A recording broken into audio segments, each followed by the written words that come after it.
आधुनिक भारत का हम रिवीजन कर रहे थे और हमें आज देखना है 1857 की क्रांति की पूरी जानकारी, पूरी डिटेल्स आपके सामने रखने की कोशिश करेंगे। लेकिन अगर आप विद्यार्थी हैं, आप छात्र हैं, आपको वैकेंसी का इंतजार रहता है, तो आपको पता होना चाहिए कौन सा वैकेंसी कब लॉन्च करेगा। तो आपके लिए एक दो दिन पहले एसएससी ने अपना कैलेंडर जारी कर दिया है, जिसमें से आपके लिए क्या क्या महत्वपूर्ण है, जिसपे भारत के बहुत सारे छात्र जॉब लेते हैं, तो आपको पता होना चाहिए कि कौन सा वैकेंसी कब आएगा। ये 1857 की क्रांति हम आपको रिवीजन कराएंगे, लेकिन इससे पहले हम आपको ये अपडेट दे दें जो 2025 में आपको वैकेंसी कब मिलेगा, क्योंकि जिसके लिए आप पढ़ते हैं आपको पता होना चाहिए कि वैकेंसी कब आएगा, और इस तरह से आप तैयारी करेंगे, किस तरह से रणनीति बनाएंगे ताकि वो वैकेंसी फुलफिल हो जाएगा आपके लिए और आप वो जॉब प्राप्त कर लेंगे। तो सबसे पहले बात करते हैं एसएससी 2025 के कैलेंडर के बारे में। तो आपको पता होगा एलडीसी का जो फॉर्म आएगा आपको फरवरी में आएगा, 28 फरवरी को आएगा, ठीक है। लोअर डिवीजन क्लर्क होता है, उसके बाद यूडीसी अपर डिवीजन क्लर्क, इसका फॉर्म आएगा 6 मार्च को, ठीक है, 2025 में। बात करते हैं सीजीएल की, तो सीजीएल की जो फॉर्म आने वाला है आपका 22 अप्रैल 2025 को आएगा, ठीक है। और बात करते हैं दिल्ली पुलिस की, तो दिल्ली पुलिस का 6 मई 2025 को फॉर्म आएगा, ठीक है। अब बात करते हैं एमटीएस की, तो सबसे ज्यादा बच्चे एमटीएस में जाते हैं क्योंकि ये मैट्रिक लेवल पे है, ठीक है। तो एमटीएस की जिसका फॉर्म आने वाला है आपको 26 जून का, तो आपके पास पूरा समय है इसके लिए तैयारी करने का।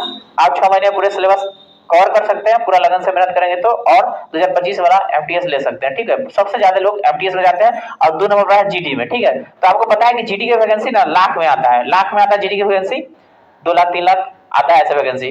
तो अगर आप मैट्रिक पास है और जीडी में जाना चाहते हैं तो आपके लिए बेहतरीन मौका है, क्योंकि आपको जनवरी से लेकर के नवंबर तक पूरे 9 महीने 10 महीने 11 महीने मिल जाएंगे आपको, ठीक है, पढ़ने के लिए, ठीक है। तो आप अच्छा से जीडी की तैयारी कर सकते हैं और सारे बच्चे का फोकस होता है जीडी में, क्योंकि एक एग्जाम होता है आपका जॉब पक्का, ठीक है।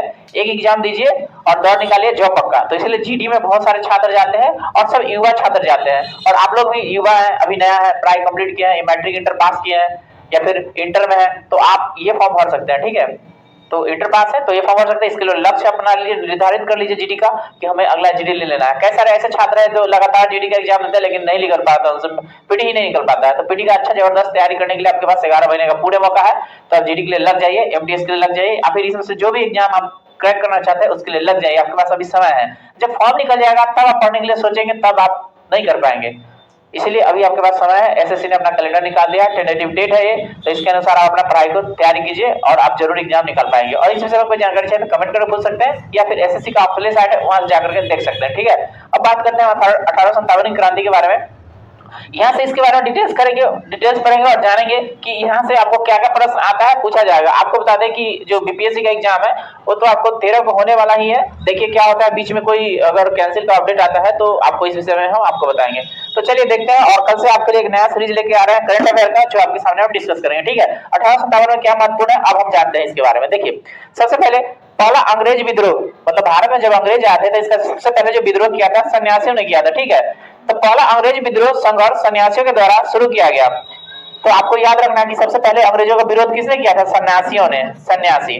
फिर 1887 में दादा भाई नौरोजी ने इंग्लैंड में भारतीय सुधार समिति, नाम है भारतीय सुधार समिति, आपको पूछेगा भारतीय सुधार समिति का संबंध किससे है, तो दादा भाई नौरोजी से। तो कब, तो 1887 में तो भारतीय सुधार समिति का स्थापना किए थे।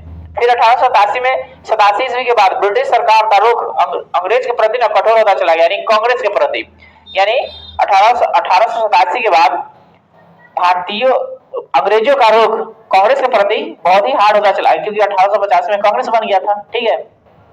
डफरिन के कार्यकाल में जो आपने पीछे पढ़ा है, पता है नेहरू, दत्त और बाचा ने धन निष्कासन सिद्धांत दिया था। यानी आपसे पूछेगा धन निष्कासन सिद्धांत किसने दिया था, तो नेहरू, दादाभाई नेहरू, दत्त एवं बाचा, ये सब धन निष्कासन सिद्धांत दिए थे कि अंग्रेज ना भारत से धन लेकर के चला जाता था और ब्रिटेन में उसका इस्तेमाल कर देता था। किसी व्यक्ति ने खूब कहा है कि गंगा नदी से निचोड़ कर टेम्स नदी में डाल देना, ठीक है, गंगा नदी से निचोड़ कर टेम्स नदी में डाल देना। ये बात कौन बोला है, कमेंट करके आप बता सकते हैं हमको, ठीक है, अगर आप जानते हैं तो धन निष्कासन सिद्धांत के थ्योरी दिए थे दादाभाई नौरोजी, दत्त और बाचा।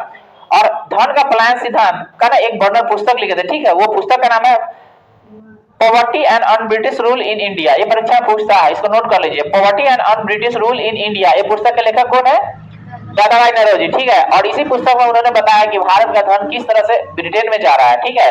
यानी अंग्रेज लोग यहाँ से धन लेकर के और ब्रिटेन में जाकर के अपना इस्तेमाल कर रहे हैं, यानी भारत एक तरह से ना खोखला हो रहा है। यानी भारत को बोलते थे सोने की चिड़िया, और यहाँ से जब आप धन निकाल लीजिएगा अपने देश में इस्तेमाल करिए तो भारत तो खोखला हो जाएगा ना। तो इन्होंने बताया un British rule, poverty and un British rule in India, यानी भारत गरीब होते जा रहा है, ठीक है। भारत की गरीबता के बारे में इन्होंने बताया था। ब्रिटिश हाउस ऑफ कॉमन्स का चुनाव लड़ने वाले प्रथम भारतीय डब्ल्यू.सी. बनर्जी, ये क्वेश्चन पूछता है कि ब्रिटिश हाउस ऑफ कॉमन्स में लड़ने वाले प्रथम भारतीय कौन थे? डब्ल्यू.सी. बनर्जी। तो वहां का ना ब्रिटिश हाउस ऑफ कॉमन्स ना वहां का ना लोअर सदन होता है, और ब्रिटिश हाउस ऑफ लॉर्ड वहां का अपर सदन होता है। तो ये भी परीक्षा में पूछा जा चुका है कि कौन सा अपर सदन होता है, कौन सा लोअर सदन होता है, तो ध्यान रखिएगा, ठीक है। तो डब्ल्यू.सी. बनर्जी पहले व्यक्ति थे जो ब्रिटिश हाउस ऑफ कॉमन्स में ना चुनाव लड़े थे और वो हार गए थे, ठीक है। ब्रिटिश हाउस ऑफ कॉमन्स के सदस्य चुने जाने वाले प्रथम भारतीय थे दादाभाई नौरोजी, ठीक है। और ये जीत गए थे, ठीक है। तो जब दादाभाई नौरोजी लड़े थे तो ये लिबरल पार्टी से थे, कौन से? लिबरल पार्टी से थे। और ये जगह का नाम फिंसबरी से उम्मीदवार थे, और ये लड़े थे कब? 1892 में। तो दादाभाई नौरोजी के बारे में याद रखे कि ये जीत गए थे, कहां से? फिंसबरी से, कई 1892 में। और सबसे पहले लड़े थे डब्ल्यू.सी. बनर्जी, याद रहेगा। कहता लॉर्ड कर्जन ने 20 जुलाई 1905 को बंगाल विभाजन का निर्णय की घोषणा किया था। तो आपको पता है कि लॉर्ड कर्जन बंगाल को अलग करना चाहता था, तो बंगाल विभाजन के लिए वो आया था, मतलब यहाँ पे घोषणा किया था 1905 में। याद रखिएगा डेट के साथ, 20 जुलाई 1905 को। बंगाल विभाजन के विरोध में 7 अगस्त 1905 को कलकत्ता के टाउन हॉल में स्वदेशी आंदोलन चलाया गया। मतलब वो चाहता था बंगाल को बांटना, अब भारत के लोग चाहते थे बंगाल नहीं बटेगा, तो इसलिए क्या किया उसने? स्वदेशी आंदोलन चलाया। आप लोग भी बोला कीजिए, ठीक है। स्वदेशी आंदोलन चलाया गया। तो बंगाल विभाजन 16 अगस्त 1905 में प्रभावी हुआ, यानी कि जब वो घोषणा कर दिया था तो ये लागू हुआ 16 अगस्त को, ठीक है। तो लोग यहाँ पे क्या कर रहे हैं? स्वदेशी आंदोलन चला रहे हैं, ठीक है। इस दिन पूरे बंगाल में शोक दिवस मनाया गया। क्या मनाया गया? शोक दिवस। रविन्द्रनाथ टैगोर ने आह्वान किया कि इस दिन को राखी के त्योहार, यानी राखी समझ रहे हैं ना, यानी कलाई पे राखी बांधते हैं, तो वही राखी दिवस के रूप में मनाया जाए। और हिंदू मुस्लिम ना एक दूसरे को ना कलाई पे ना राखी बांधे, और ये बताए कि हम लोग ना एक है, हमें बंगाल विभाजन नहीं चाहिए, ठीक है। तो स्वदेशी आंदोलन में वंदे मातरम, विभाजन नहीं चाहिए एवं बंगाल एक है, ऐसे ना नारे लगाए गए। नारा समझते हैं ना, ऐसा नारा दिया गया, ठीक है, कर्जन के विरोध में, ठीक है। स्वदेशी आंदोलन का विचार सर्वप्रथम कृष्ण कुमार मित्र के पत्र संजीवनी में आया था, जो 1905 में प्रस्तुत किया गया था, ठीक है। यानी आपको पूछेगा संजीवनी के लेखक कौन है? हाँ भैया, ये परीक्षा में क्वेश्चन आ चुका है और आपसे पूछेगा, याद रखिए, ठीक है। कृष्ण कुमार मित्र, संजीवनी पुस्तक, ठीक है, संजीवनी कहिए 1905 में। आंध्र के डेल्टा इलाकों में ना स्वदेशी आंदोलन वंदे मातरम आंदोलन के नाम से जाना जाता है। यानी आंध्र प्रदेश जानते हैं ना, वहां पे इसे ना वंदे मातरम के नाम से जाना जाता है, स्वदेशी आंदोलन का, ठीक है। कथा स्वदेशी आंदोलन का दिल्ली में ना नेतृत्व किया था सैयद हैदर राजा, मतलब दिल्ली से नेतृत्व करने वाले थे व्यक्ति, ठीक है। और मद्रास से चिदम्बरम पिल्लै, पुणे व मुंबई से तिलक, और पंजाब में लाला लाजपत राय, ठीक है। तो जब स्वदेशी आंदोलन चल रहा था तो ये लोग अलग अलग जगह से नेतृत्व कर रहे थे, ठीक है। 1906 में कलकत्ता में हुए कांग्रेस के अधिवेशन की अध्यक्षता सरदार दादाभाई नौरोजी ने की, और वहां पे स्वराज की मांग की। तो सबसे पहले पूछेगा स्वराज की मांग किसने की? तो दादाभाई नौरोजी। कहाँ के अधिवेशन में? कलकत्ता। को समय क्या था? 1906। एकदम लाइन में लाइन याद रखिए, बोला कीजिए, परीक्षा में आता है सीधा, समझ गए, बोलिएगा तभी आपको याद रहेगा, ठीक है। तो स्वराज की मांग सबसे पहले कौन किया था?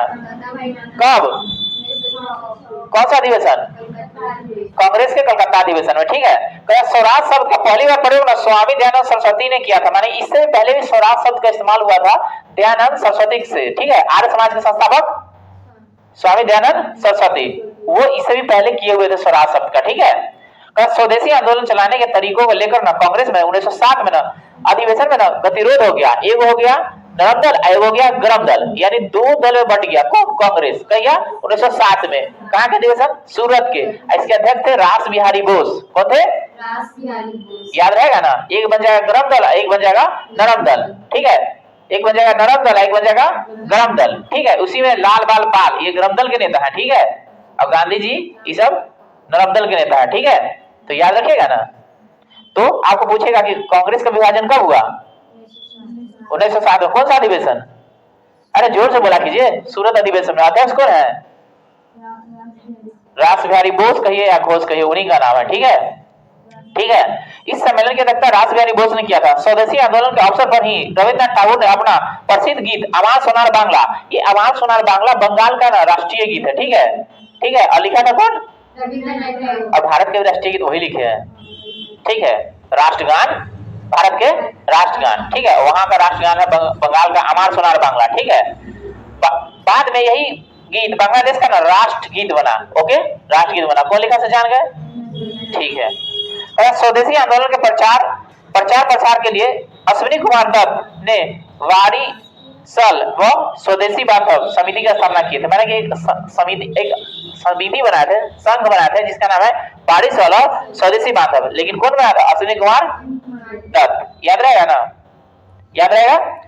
कहता है आगे 1993 में कुछ घटना हुआ था जिसके बारे में हमको जानना है। तो आपको पता है गांधी जी चले गए थे दक्षिण अफ्रीका, एनी बेसेंट आए थे भारत, और विवेकानंद जी गए थे कहाँ? अमेरिका के शिकागो में। तो 1993 में कुछ घटना हुआ था जिससे हमें पता चलना, यहाँ से प्रश्न बनता है। ठीक है, तो देखिए 1893 में स्वामी विवेकानंद ने अमेरिका के शिकागो में पहुंचे और सितंबर 1893 में वहां हो रहे सर्वधर्म सम्मेलन। कौन रहा था? तो यहाँ से परीक्षा पूछेगा सर्वधर्म सम्मेलन में भारत की तरफ से कौन भाग लिया था? या पूछेगा भारत का नेतृत्व कौन किया था? हाँ, इसीलिए इनको ना तूफानी बोला जाता है, तूफान। ठीक है, अब क्यों बोला जाता है आगे देखिए। उन्होंने 2 मिनट के लिए अपने बोलने का समय दिया। वहां पर उनको कितना मिनट? 2 मिनट का समय मिला था, 2 मिनट समय का। जैसे ही उनके पास 2 मिनट का समय आया ना, उन्होंने अपने वक्तव्य में संबोधित किया, अमेरिका के भाइयों और बहनों, ऐसे बोल के शुरू किया, अमेरिका के भाइयों और बहनों। और जैसे ही ये बोल के शुरू किया ना, वहां पर ताली की गड़गड़ाहट बजने लगी। ठीक है, और ये भारत का लीड कर रहे थे उस समय। ठीक है, और तालियों की गड़गड़ाहट न केवल उनके बल्कि भारत को विश्व के सर्वोच्च देश में लाकर खड़ा कर दिया और उन्हें तूफानी हिंदू कहा जाने लगा। परीक्षा पूछेगा तूफानी हिंदू के नाम से कौन जाना जाता है? हाँ, स्वामी विवेकानंद। ये टाइटल कहाँ मिला था उनको? शिकागो में, विश्व धर्म सम्मेलन में। ठीक है, विश्व धर्म सर्वधर्म सम्मेलन में, सर्वधर्म सम्मेलन में। तो ये घटना आपको याद रहेगा। अब दूसरा 1893 की घटना, 14 वर्ष बाद में योगी अरविंद घोष भारत की भूमि पर वापस आए थे। यही योगी अरविंद घोष है जो उधर आप देखे क्रांतिकारी थे। ठीक है, तरह तरह की घटना किए थे। ठीक है, तो यही अरविंद घोष है। ठीक, 1893 में उन्होंने एक लेखमाला न्यू लैंप फॉर ओल्ड प्रकाशित किया। तो पूछेगा न्यू लैंप फॉर ओल्ड किसकी कृति है? हाँ, अब योगी बन गए थे। ठीक है, आगे चल के पहले तो क्रांतिकारी थे। हाँ, तो जब बम कांड हुआ था उसके बाद ना वो पौडीचेरी में जाके आश्रम बना लेते हैं। ठीक है, अब वही बनाने लगे था। जब वहां से वापस आए ना तो किताब लिखे न्यू लैंप फॉर ओल्ड। ठीक है, पूछेगा किसकी कृति है तो बता दीजिएगा अरविंद घोष। ठीक है, अब दूसरा घटना देखिए, एक और 16 नवंबर 1893 को ना एनी बेसेंट भारत आई। 16 नवंबर 1893 को एनी बेसेंट भारत आई। तो आप देखिए क्या वे वाराणसी शहर में रहने लगे। वही वाराणसी, कौन सा वाराणसी? धार्मिक राजधानी, भारत की धार्मिक राजधानी वाराणसी। ठीक है, जहां से जो लोग जाते हैं ना वाराणसी तीर्थ यात्रा करने के लिए, हाँ, जो उत्तर प्रदेश में है, तो वही वाराणसी। ठीक है, आकर के यहाँ रहने लगी और उन्होंने भारतीयों से कहा, मैं हृदय से तुम्हारे साथ हूँ और संस्कृति में भी मैं तुम्ही लोगों में से एक हूँ। मैंने ये कथन किसका है? एनी बेसेंट का। जब ये भारत में आई तो ये वक्तव्य बोली। ठीक है, भारत के लोगों को संबोधित की। ठीक है, तो परीक्षा में पूछेगा सीधा यह किसका कथन है? हाँ, तो याद रखिए कहिया 1893 में। कहाँ को बसी? वाराणसी में। और इसका बहुत सारा काम है जो हम आगे पढ़ेंगे, देखते रहेंगे, चलते रहेंगे। 1893 में महात्मा गांधी शेख अब्दुल्ला नामक व्यक्ति के मुकदमा लड़ने के लिए कहाँ गए थे? दक्षिण। याद रहेगा, तो गांधी जी यहाँ से चले गए थे वहां। ठीक है, अब आगे देखिए, कथा क्रांतिकारी गतिविधियों की दृष्टि से न 1893 का वर्ष महत्वपूर्ण है। नासिक में चापेकर बंधु ने एक गुप्त संस्था society for the revolution of obstacle to the Hindu religion की स्थापना किया था। वही चापेकर बंधु है जो वो प्लेग के समय उसको हत्या कर दिया था। याद है ना? वही कहते बंगाल में क्रांतिकारियों का पहला प्रमुख संगठन अनुशीलन समिति था। जब बंगाल आया ना तो यहाँ पे एक क्रांतिकारी का समूह बना जिसका नाम है अनुशीलन समिति। इसका स्थापना 24 मार्च 1903 को हुआ था और संस्थापक थे बैरिस्टर प्रथमनाथ मित्र। इसको पी मित्र कहते हैं। क्या बोलते हैं? पी मित्र। स्थापकों के अनुरोध पर ना बैरिस्टर पी मित्र ने इसका नेतृत्व किया था। मैंने सब बोला था कि आप नेतृत्व किए, तो ये नेतृत्व किए थे। ठीक है, पी मित्र। इसका ना मुख्यालय कलकत्ता में। कहा इसके प्रथम कार्यकारी के 5वें सदस्य थे। ठीक है, अब कौन कौन है आगे से देखो। प्रथम नाथ मित्र अध्यक्ष हुए, प्रथम नाथ मित्र अध्यक्ष हुए। ठीक है, इतना तो याद रहेगा ना। चित्तरंजन दास एवं अरविंद घोष उपाध्यक्ष, चित्तरंजन दास और अरविंद घोष उपाध्यक्ष, सुरेंद्र नाथ ठाकुर कोषाध्यक्ष और सिस्टर निवेदिता कार्यकारिणी की सदस्य थी। 1906 में अनुशीलन समिति की पहला सम्मेलन कोलकाता में हुआ। अनुशीलन समिति का मुख्य उद्देश्य था खून का बदला खून। तो पूछेगा परीक्षा में खून का बदला खून नारा किसने दिया था? अनुशीलन समिति न बोलती है, अनुशीलन समिति का था। ठीक है, आगे चलकर बरिंद्र कुमार घोष, अविनाश भट्टाचार्य एवं भूपेंद्र दत्त का गुट अनुशीलन समिति पर प्रभावी हो गया। माने कि ये लोग न जब आए ना तो इन लोग का बात सबसे ज्यादा चलने लगा। ठीक है, तब यही मेन हो जाएंगे।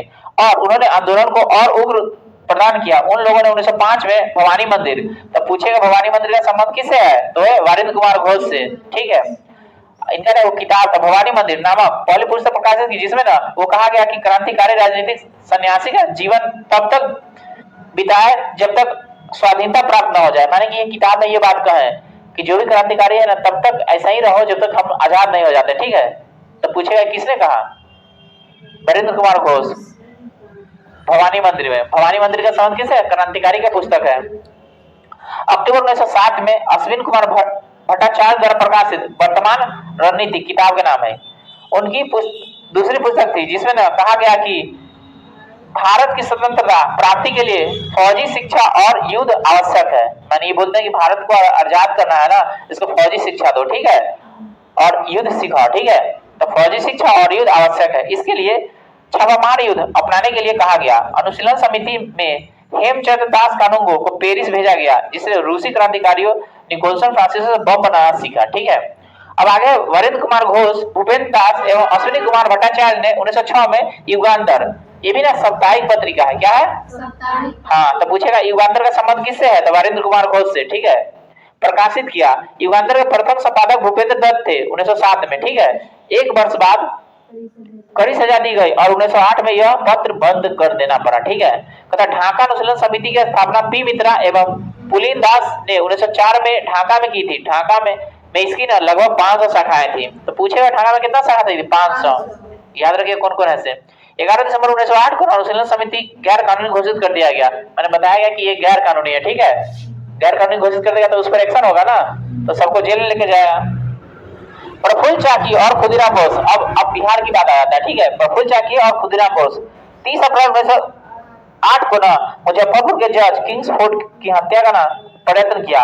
अब गलती से ना यह बम ना कनेडी के गाड़ी पर गिर गया, जिसमें ना 2 महिलाएं थी, पिंगले और उनकी बेटी। ठीक है, तो पिंगले की पत्नी और उनकी बेटी, उनकी मृत्यु हो गई। यानी कि ये दोनों मिलके क्या कर रहे हैं? एक किंग्सफोर्ड की ना मारना चाह रहा है, किंग्सफोर्ड जज है ना उसको मारना चाह रहा है। ठीक है, तो ये क्या किए? बम फेंके। तब बम ना वो गाड़ी पर ना गिर करके दूसरा गाड़ी पर गिर गया। यानी कि एक जैसा कई सारे गाड़ी होता है ना, तो कंफ्यूज हो गए। ठीक है, तो उसमें 2 महिला थी, एक उसकी पत्नी और एक बेटी मर गई। तो आपको याद रखिए ना ये बला घटना 30 अप्रैल 1908 को। ठीक है, तो अब क्या हुआ? प्रफुल्ल चाकी ना अपने आप को ना गोली मार लेंगे, आत्महत्या कर लेंगे। ठीक है, आप अपने आप को आत्महत्या कर लेंगे। ठीक है, चाकी ने आत्महत्या कर ली और खुदीराम बोस लगभग 18 वर्ष की अवस्था में 11 अगस्त 1908 को, लिख लीजिए पूछेगा, 11 अगस्त 1908 को फांसी दे दी गई। और जब ये यहाँ से जा रहे थे ना बंगाल, तो समस्तीपुर में एक जगह है जहां से ना इनको गिरफ्तार कर लिया गया था। ठीक है, समस्तीपुर में एक स्टेशन है, वहां से इनको गिरफ्तार कर लिया गया था। ठीक है, जब लोग बात कर रहे थे कि बम फेंके लेकिन वो बच गया, तो ये अचानक बोल पड़े कि बच गया, तो लोग जान गया कि यही है और सबके आधार पर इनको गिरफ्तार कर लिया गया। ठीक है, और फिर इनको फांसी दे दिया गया। ठीक है, कहता है खुदीराम बोस बंगाल के क्रांतिकारी के युगांतर दल के सक्रिय सदस्य थे। युगांतर दल के नेता वरिंद्र कुमार घोष थे।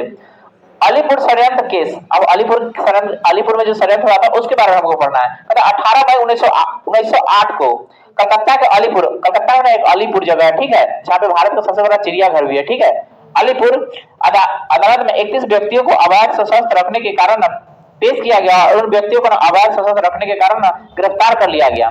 ठीक है, तथा 19 अगस्त 1908 को 30 आदमियों को सेशन जज ने सुपुर्द किया गया, माने सेशन जज के सामने न लाया गया। ठीक है, 7 सितंबर 1908 को 7 और कैदी को इसमें मुकदमे में शामिल कर लिया गया। मतलब पहले 30 को लाया, फिर 7 को लेके आया, 37 हो गया। ठीक है, यही मुकदमा अलीपुर षड्यंत्र केस के नाम से प्रसिद्ध है। इस केस के सरकारी गवाह नरेंद्र नाथ गोसाई बन गए, यानी कि भंडा फोड़ दिया। ठीक है, भंडा फोड़ दिया। तो देखो भंडा फोड़ दिया तो आगे क्या होगा। ठीक है, जैसे भंडा फोड़ेगा ना, अब इसको गोली मार देगा। ठीक है, देखो अलीपुर में ना एगो जेल भी है। अलीपुर में अलीपुर में चिड़ियाघर भी है, अलीपुर में एगो जेल भी है। ठीक है, अलीपुर जेल में ना सत्येंद्र नाथ घोष और कन्हैया लाल दत्त ने गोली मार दी। केकरा? ओकरे, हाँ गोसाई को। बोल दिया था, बता दिया था, तो बस उसको गोलियां मार दिया। इसके लिए ना दोनों को फांसी की सजा दी गई। वरेंद्र कुमार घोष, उल्लास दत्त और हेमचंद्र दास और उपेंद्र बनर्जी को ना आजीवन काला पानी की सजा। जानते हैं काला पानी की सजा कहाँ देता है? से अंडमान निकोबार में जाकर छोड़ दिया, काला पानी की सजा हो गया। बाकी लोगों को ना 10 वर्ष, 7 वर्ष और 5 वर्ष की सजा दी गई। इस मुकदमे में अरविंद कुमार घोष, वही अरविंद कुमार घोष जो उधर पड़ी है वोडेविला आश्रम वाला, ठीक है, उनको छोड़ दिया गया। तब उन्होंने क्रांतिकारी क्रियाकलापों से अलग होकर पौंडीचेरी के अपना आश्रम खोला ऑरोविले स्थान पर। तो पूछेगा ऑरोविले का संबंध किससे है? अरविंद घोष से। ये वहां पे गए पौंडीचेरी में, योगी बन गए। क्या बन गए? हाँ, वही योगी बन गए। ठीक है, अब आगे देखो। कहता महाराष्ट्र में विनायक दामोदर सावरकर ने 1904 में अभिनव भारत, ये भी पूछता है अभिनव भारत के संस्थापक कौन है? इनको शॉर्ट में कहते हैं बीटी सावरकर। क्या कहते हैं? बीटी सावरकर। याद रहेगा बीटी सावरकर के बारे में? हाँ, तो ये कहाँ खोले थे? महाराष्ट्र में। हाँ, तो आपको पूछेगा कि बीटी सावरकर ने अभिनव भारत की स्थापना कब किया था? 1904 में। कहता अभिनव भारत संगठन के नेतृत्व में पीएन बापट बम बनाने सीखने के लिए ना पेरिस गए।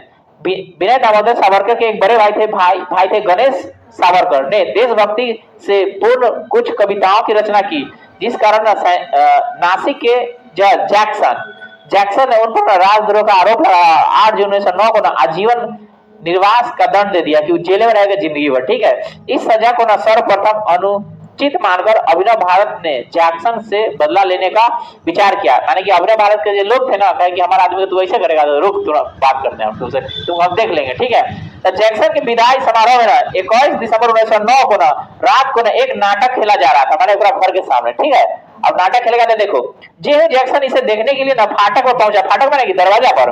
ठीक है, वहां पे अनंत लक्ष्मण कन्हेरे बैठे हुए थे। ठीक है, आज जैसे ही आया कि उसको टिप दिए, अब गोली मार दिए।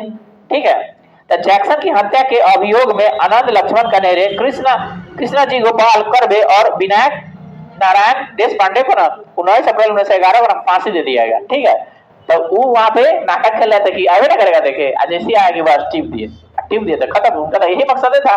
ठीक है, मकसद पूरा हो गया, अब तुमको जो करना है करो।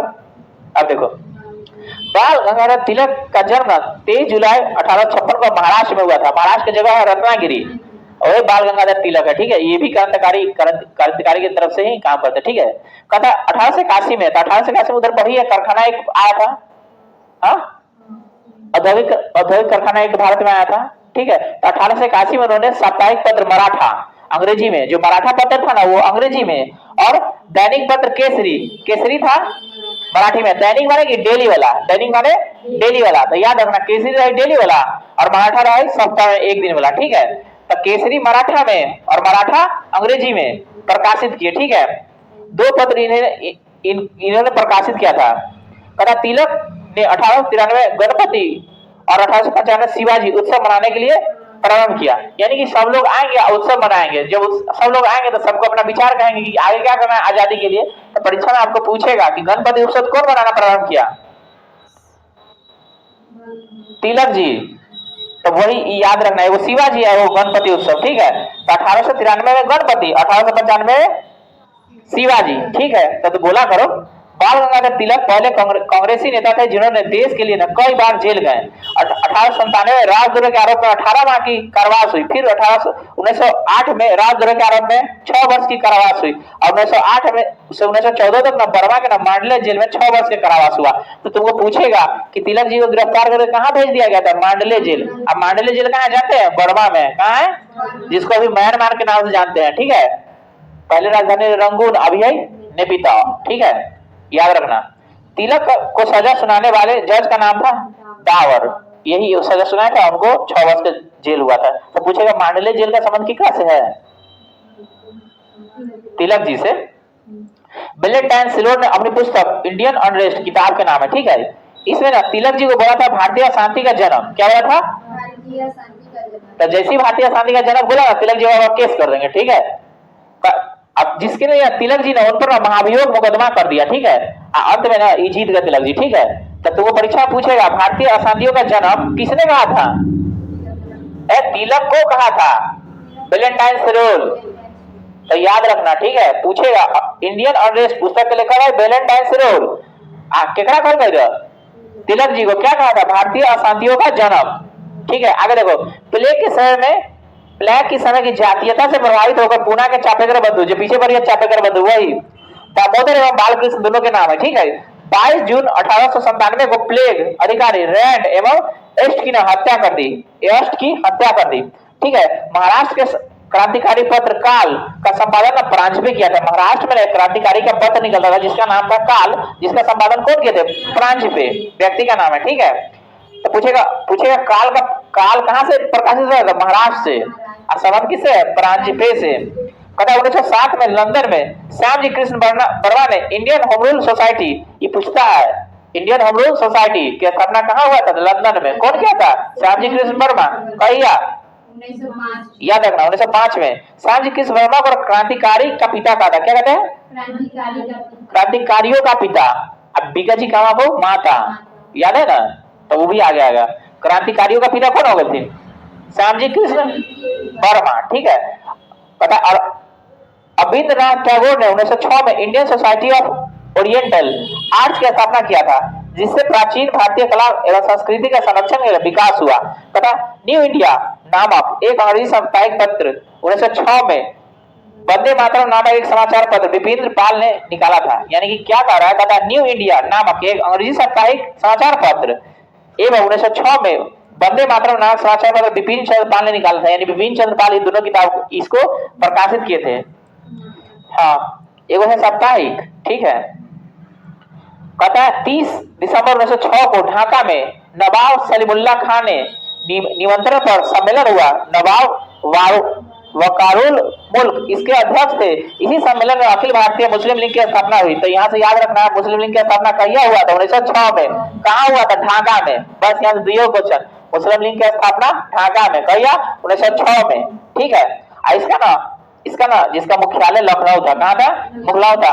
लीग की संविधान 1907 में कराची में बना और संविधान के अनुसार प्रथम अधिवेशन 1908 में अमृतसर में हुआ, जिसके अध्यक्ष सैयद इमाम थे। इसी अधिवेशन में आगा खां हुआ मुस्लिम अध्यक्ष था। तो पूछेगा कि मुस्लिम लीग का पहला अध्यक्ष कौन था? आगा खां और संस्थापक सलीमुल्लाह खां, ठीक है। इसी अधिवेशन मुसलमानों के लिए ना अलग से प्रतिनिधि के बारे में मांग किया गया था, ठीक है। निर्वाचन में अलग से निर्वाचन मंडली की मांग की गई थी, ठीक है, जिसे 1909 में पार्लियामेंट सुधार मान लिया गया था। मुस्लिम लीग ने बंगाल विभाजन का समर्थन किया था। तो यहाँ से पूछे पार्लियामेंट सुधार कहीं आया था? 1909 में। याद रखिएगा 1909 में। 1908 में मुस्लिम लीग की एक शाखा लंदन में खोली गई, जिसे ना सैयद अमीर अली ने स्थापना किया था। बीकाजी रुस्तम कामा, बीकाजी कामा कहते हैं, ठीक है। मूल रूप से फ्रांसीसी नागरिक थी, जो जर्मनी के स्टुअर्ट गार्डन में 22 अगस्त 1907 को आयोजित 7वीं अंतर्राष्ट्रीय कांग्रेस में तिरंगा फहराने के लिए जानी जाती है, ठीक है। इनके माता पिता पारसी थे और इन्होंने दादा है नरोजी की ना निजी सचिव के रूप में काम किया था। तब पूछेगा आपसे कि स्टुअर्ट गार्ड कहाँ है? तो ये जर्मनी में है। और यहाँ पे क्या हुआ था? बीकाजी, इसको बीकाजी कामा कहो या बीकाजी रुस्तम कहो, ठीक है। बीकाजी रुस्तम कामा ये ना भारतीय झंडा सबसे पहले फहराए थे वहां पे, ठीक है, जर्मनी के स्टुअर्ट गार्डन में। कहां से? आई मूल रूप से ना फ्रांसीसी नागरिक थे। कैसे नागरिक थे? अब किसका झंडा फहराते? भारत के, ठीक है। याद रहेगा 1907 में, ठीक। कहता है 1 जुलाई 1909 को मदन लाल ढींगरा ने विलियम कर्जन वैली की हत्या कर दिया। ये प्रश्न पूछता है, कर्जन वैली की हत्या कौन किया? मदन लाल ढींगरा। 16 अगस्त 1909 को मदन लाल ढींगरा को मृत्यु दंड दे दिया गया। 21 दिसंबर 1909 को अनंत काने ने जैक्सन को गोली मार दी। पीछे ये दूसरा जैक्सन है, ठीक है। हाँ, जैक्सन को गोली मार दी। वायसराय लॉर्ड हार्डिंग ने 1911 में दिल्ली में भव्य दरबार का आयोजन किया, जिसमें जॉर्ज पंचम मेरिल का स्वागत हुआ। तो पूछेगा कि दिल्ली में भव्य दरबार कितना समय हुआ था? अरे आया था उसमें लॉर्ड पंचम मेरी आया था, लेकिन किया था हार्डिंग तो दिए, हार्डिंग के समय में हुआ था, ठीक है, हार्डिंग के समय हुआ था। और जॉर्ज पंचम मेरी ना आई थी, इंग्लैंड के सम्राट है, इंग्लैंड के सम्राट है। तभी ना बंगाल विभाजन को बंद किया था, रद्द किया था। तो बंगाल विभाजन रद्द किया गया था इसी में। उसके बाद बांग्ली भाषा क्षेत्र को मिलाकर एक अलग प्रांत बनाया गया था। बिहार एक अलग राज्य बनेगा जिसमें ना उड़ीसा भी शामिल था, ठीक है। तथा राजधानी को कलकत्ता से दिल्ली स्थानांतरित करने की घोषणा किया गया और 1 अप्रैल 1912 से ना भारत की राजधानी दिल्ली हो गई, ठीक है। ऐसे पहले कलकत्ता थी, जानती है। 23 दिसंबर 1912 ईस्वी को ना रास बिहारी बोस ने दिल्ली में ना वायसराय लॉर्ड हार्डिंग पर ना बम फेंका। इसके परिणाम स्वरूप 13 व्यक्ति गिरफ्तार किए गए। इसमें से ना मुख्य थे मास्टर अमीन चंद, मतलब एक प्रमुख मास्टर अमीन चंद, दीनानाथ, अवध बिहारी लाल, बाल मुकुंद, बसंत कुमार और विश्वास, हनुमंत सहाय एवं बलराम। दीनानाथ यादव ने दबाव में आकर सरकारी गवाह बन गया, ठीक है। फिर देखो दीनानाथ उधर भी पड़ी थी ना गोसाई, अभी दीनानाथ ई गवाह बन जाएगा, फिर सबको सजा हो जाएगा। और मास्टर अमीन चंद, अवध बिहारी लाल, बाल मुकुंद एवं बसंत कुमार विश्वास को फांसी दे दी गई। माने कि जैसे ही गवाह देगा इन लोग को फांसी हो जाएगा। 1 नवंबर 1913 को ना अनेक भारतीयों ने लाला हरदयाल, मतलब कहने का मतलब 1 नवंबर 1913 को अनेक भारतीयों ने लाला हरदयाल के नेतृत्व में सैन फ्रांसिस्को, जो अमेरिका में, सैन फ्रांसिस्को कहाँ है? अमेरिका में गदर पार्टी की स्थापना किया। तो पूछेगा गदर पार्टी का संस्थापक कौन है? लाला हरदयाल। पूछे गदर पार्टी की स्थापना कहाँ हो रही? San Francisco. सैन फ्रांसिस्को कहाँ है? अमेरिका में। और सोहन सिंह भाखना इसके ना प्रथम अध्यक्ष थे, ठीक है। लाला हरदयाल इसके प्रथम मंत्री एवं काशीराम कोषाध्यक्ष चुने गए। 1 नवंबर 1913 को गदर अखबार का पहला प्रकाशित हुआ, यानी कि गदर पार्टी में ही एक अखबार छपा गया जिसका नाम है गदर, ठीक है। गदर अखबार ये ना उर्दू में था। कौन में? 9 दिसंबर 1913 को ना गुरुमुखी में, तो पंजाबी ना गुरुमुखी लिपि में लिखा जाए, ठीक है। 1913 से अगला गुरुमुखी में, ठीक है। आगे चल के ना इसका प्रत्येक अंग पृष्ठ पर छपा हुआ था अंग्रेजी राज का कच्चा चिट्ठा। तो पूछेगा अंग्रेजी राज का कच्चा चिट्ठा कौन सा अखबार में छपाना था? तो गदर में, गदर अखबार में, ठीक है। गदर अखबार याद रहेगा ना, सबसे पहले छपा कथी में? उर्दू में और फिर गुरुमुखी में, ठीक है। अंग्रेजी राज का कच्चा चिट्ठा कौन सा अखबार में? गदर पार्टी में। सैन फ्रांसिस्को में स्थापना भेले अमेरिका में। लाला हरदयाल एक अध्यक्ष, ठीक है। सब मिलकर खोलते, ठीक। तथा कामागतारू जहाज जापान की बाबा गुरुद, मतलब एक जहाज का नाम है कामागतारू, ये जापान के जहाज है। बाबा गुरुदत्त उसको भाड़ा पर लेंगे 1914 में। अब तो जानती है कि अब विश्व युद्ध चल रहा है 1914 में, हाँ। किराए पर लिया यह जहाज ना जलयान 351 यात्रियों के साथ 26 सितंबर 1914 को ना हुगली पहुंचा। बजरंग नामक बंदरगाह पर ना जहाज पहुंचने लगा और उसके तलाशी ली गई, ठीक है, तलाशी। और इसमें संघर्ष हुआ जिसमें ना 18 यात्री मार दिए गए और लगभग 25 यात्री घायल हुए, ठीक है। कथा 1915 इसमें अंग्रेज सरकार ने कैसरे हिंद की उपाधि महात्मा गांधी को सम्मानित किया था। मतलब गांधी जी जब आए थे ना, तो भारत जब विश्व चल रहा था तो भारत को उसमें सेना में शामिल करवाया था, इसलिए उनको कहते हैं सर्जेंट, भर्ती कराने वाला सर्जेंट। तो उनको उपाधि दिया था, कब थी? कैसरे हिंद की, 1915 में दिया था, ठीक है।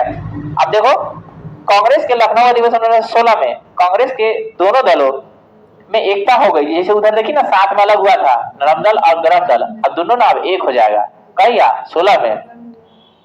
तो कौन अधिवेशन? लखनऊ अधिवेशन, कांग्रेस के लखनऊ अधिवेशन में, ठीक है।